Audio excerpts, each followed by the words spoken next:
I was probably in the best physical shape of my life when I was about 67, 68, because when I was younger, I smoked a lot.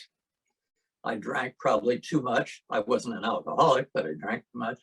I didn't exercise particularly, but I wasn't standing around either. I was busy. I was a manager. I wore a shirt and tie, office stuff, which means you don't do a whole lot of exercising. And I, at that time, I did not work out in addition to going to the job. So the older you get, the harder it is. And if you stay even, it's an accomplishment. Now that was the upper body.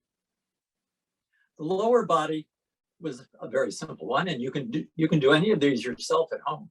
Is standing up in a chair and doing it as quickly as you can for 30 seconds. Some people can do 2, some people can do 10. It depends what shape you're in and how good your legs are.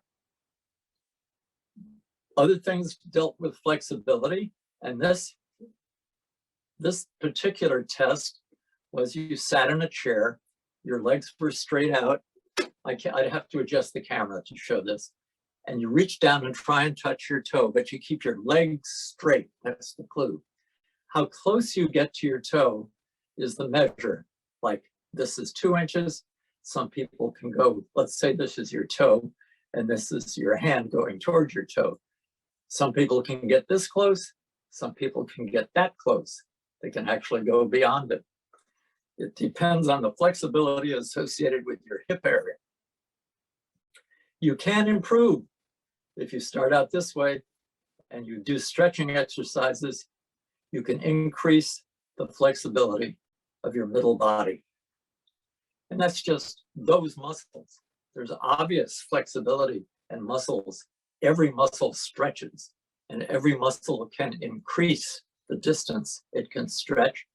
And that lends stability to the rest of your body. It means you can react to imbalances quicker.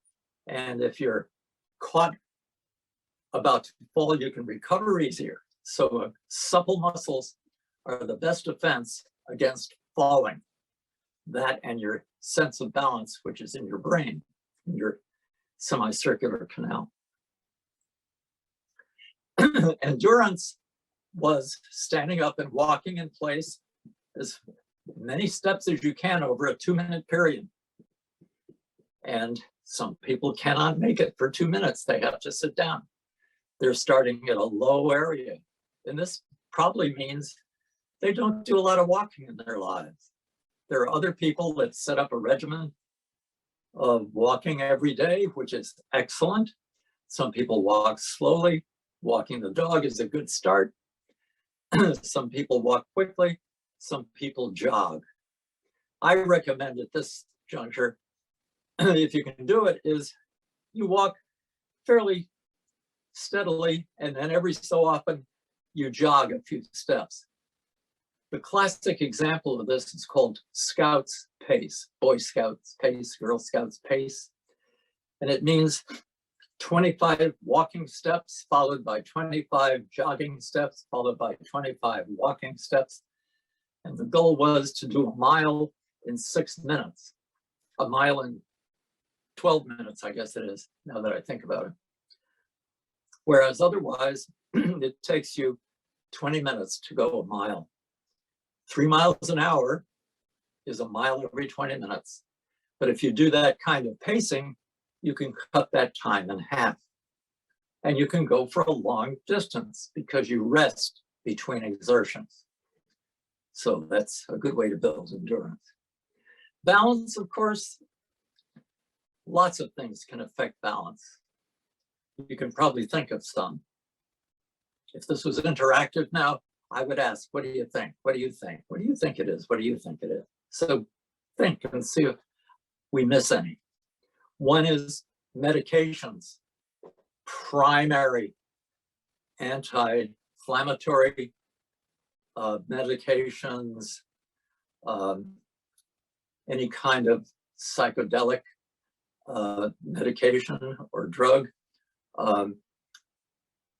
things that involve anything that affects the brain, like trying to overcome depression. These can all affect your balance because your balance is mainly up here, plus a good muscle structure and nothing painful. Arthritis is a minor issue in this case. So stretching and balance go hand in hand, as it were, because to stretch, you're improving the ability of your muscles to maintain your balance. And of course, height and weight. Whenever one goes to the doctors, they usually do a height and weight check. In my case, height and weight was rather significant. When we hit, or the change in height and weight was relatively significant.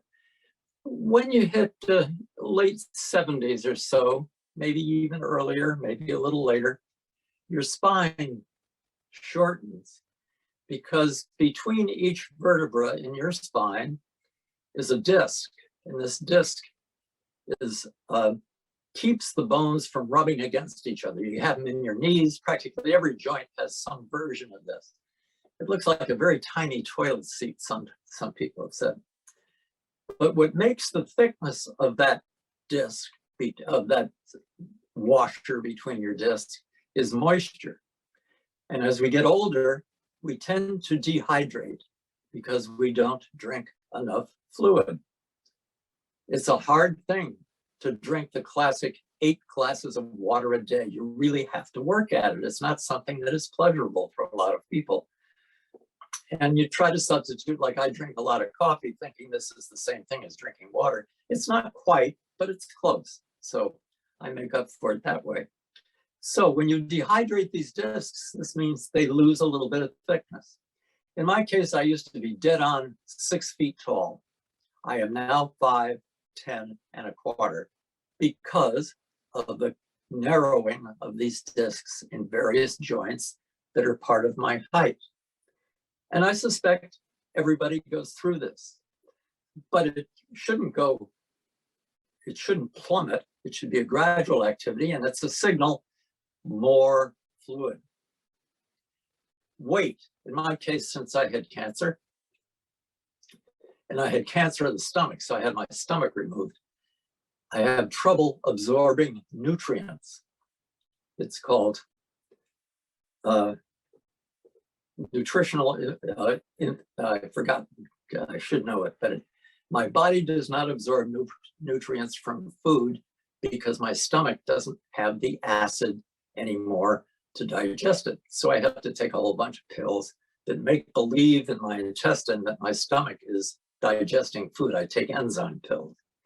This means my weight dropped from 185 to 130 in the space of about a month and a half. Anybody who has any surgery in their gastrointestinal area, and they have to remove anything in that long 26-foot pathway that food travels while it's being digested and converted into waste products, if you don't take food efficiently and you don't have the right kind of mix of nutrients, it's called malabsorption. That's the word I was looking for, which means your body isn't nourished like it used to be. The first thing that goes, you'll be pleased to know, is fat. It's not a good idea to get a total gastrectomy to lose weight, I have to advise. So don't think of that as a way out.